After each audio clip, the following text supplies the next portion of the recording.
इज़ा मरिज़्तु फ़हुव यशफ़ीन। बिस्मिल्लाहिर्रहमानिर्रहीम। अस्सलाम वालेकुम। रेडीमेड इलाज चैनल पे खुश आमदीद। दोस्तों, आज हम बात करेंगे खांसी को ख़त्म करने का आसान तरीन जो घरेलू टोटका है, और हर घर में ही तकरीबन ये चीज़ें मौजूद होती हैं। छोटी सी वीडियो है तो समझने के लिए एंड तक लाजमी देखें। दोस्तों, काली मिर्च खांसी के लिए बहुत ज़्यादा फ़ायदेमंद होती है। अगर किसी को खांसी हो रही हो, ड्राई कफ़ हो रही हो, तो एमरजेंसी आराम पाने के लिए काली मिर्च बड़ी ज़बरदस्त चीज़ है। आपने 1 चम्मच शहद में थोड़ा सा अदरक का रस मिक्स करना है और 1/4 टीस्पून काली मिर्च इसमें ऐड करनी है।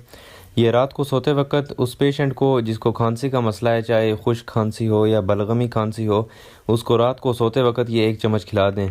अगर अदरक का रस आपको आसानी से अवेलेबल ना हो तो सिर्फ हनी और काली मिर्च को भी इस्तेमाल कर सकते हैं।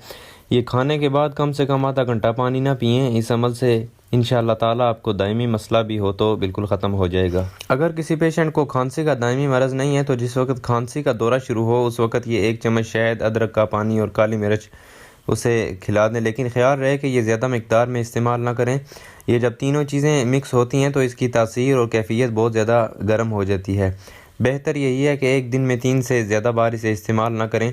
ये अगर छोटे बच्चों को खांसी है और वो इस तरीके के साथ शहद ना खा रहे हों तो आपने 1 कप पानी लेना है। इसमें 1 चम्मच शहद, हाफ चम्मच अदरक का पानी और काली मिर्च के दाने साबुत 4-5 इनको आग पे इतना पकाना है कि ये रिड्यूस होके हाफ कप रह जाए।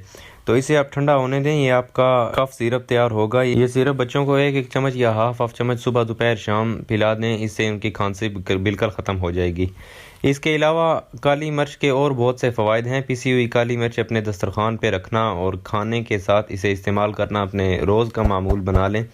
आप जब भी खाना खाएं अपने सालन में ऊपर से 1 चुटकी काली मिर्च ज़रूर डालें। इससे आपके जिस्म में फालतू चर्बी नहीं बनेगी। मैदा आपके खुराक जल्दी हज़म करेगा। और ऐसे सालन जो ज़्यादा बादी पैदा करते हैं, मिसाल के तौर पे गोभी हो गई, बड़े जानवर का गोश्त हो गया, तो ऐसे सालन पे काली मिर्च ज़रूर छिड़कें। इससे आपके जिस्म में गैस वगैरह नहीं बनेगी। तो प्यारे नाजरीन, कैसी लगी हमारी आज की वीडियो? अच्छी लगी हो तो लाइक कर दें। मज़ीद हेल्थ के मतलब इन्फॉर्मेटिव वीडियोज़ के लिए हमारे चैनल रेडीमेड इलाज को सब्सक्राइब कीजिए।